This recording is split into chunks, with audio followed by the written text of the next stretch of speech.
Hi అండి, అందరూ ఎలా ఉన్నారు? మన ప్రావస కూచిపూడి ఛానల్కి వెల్కమ్ అండి. ముందుగా మన ఛానల్ని సబ్స్క్రైబ్ చేసుకుని లైక్ చేసి కామెంట్ చేయండి, వీలుంటే షేర్ చేయండి. మా మేనల్లుడు పెళ్లి లాంగ్ వీడియో అండి. ఇది ఆల్రెడీ లైవ్ ఉంది యూట్యూబ్లో. అంత లాంగ్ మేము చూడలేము అనుకునే వాళ్ళకి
ఇంకా పెళ్లికి టైం దగ్గర పడిందని ఇంకా పంతులు గారు పెళ్లి కార్యక్రమం స్టార్ట్ చేశాడు. మన సంప్రదాయం ప్రకారం పెళ్లి కూతురు తల్లిదండ్రులు పెళ్లి కొడుక్కి కాళ్ళు కడుగుతారు.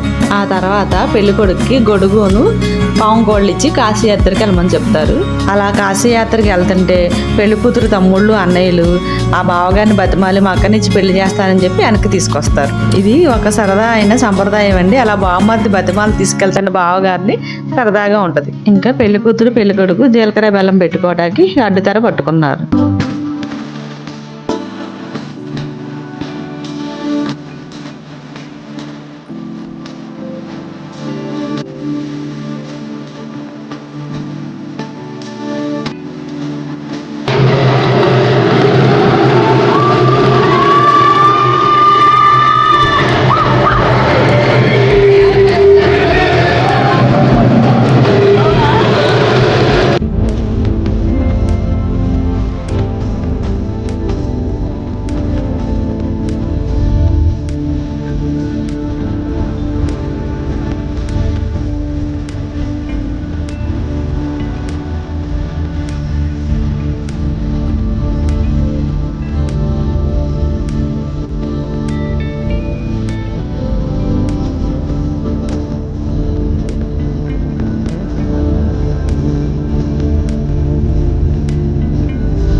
మన సంప్రదాయం ప్రకారం పెళ్లి కూతురు మేనమామ మెట్లు జరపాలి కదండి, వాళ్ళ భార్య మెట్లు జరుపుతుంది. ఇంకా పెళ్లి తతంగం అంతా అయిపోయిన తర్వాత పెళ్లి కూతురు తల్లిదండ్రులు పెళ్లి కొడుకు తల్లిదండ్రులకి పెళ్లి కూతుర్ని అప్పగింతలు చేశారు. అప్పుడు ఉంటది కదండి అసలైన బాధ పెళ్లి కూతురు తల్లిదండ్రులకి. పక్కనున్న వాళ్ళందరూ కూడా ఆ అప్పగింతల కార్యక్రమం చూసి అందరూ చాలా ఎమోషనల్ అయిపోయి ప్రతి ఒక్కరి కంట్లో నీళ్ళు వస్తాయండి. ఆడపిల్ల పెళ్లి చేసి పంపిస్తే బాధ్యత తీరిపోయిద్ది అనుకుంటారు కదండి, అలా కాదండి. అప్పుడే స్టార్ట్ అయ్యిద్ది ఆడపిల్ల తల్లిదండ్రులకి. అల్లారు ముద్దుగా పెంచుకున్న మన పిల్లని ఒకళ్ళ చేతిలో పెట్టి పంపిస్తుంటే అప్పుడు అనిపిస్తుంది అసలైన బాధ. అన్ని సంవత్సరాలు అల్లారు ముద్దుగా పెంచుకున్న ఆడపిల్లని పెళ్లి చేసి అత్తగారింటికి పంపించేటప్పుడు ఉంటుందండి అసలైన బాధ. ఆ బాధ ప్రతి ఆడపిల్ల ఉన్న తల్లిదండ్రులకి తెలుస్తుంది.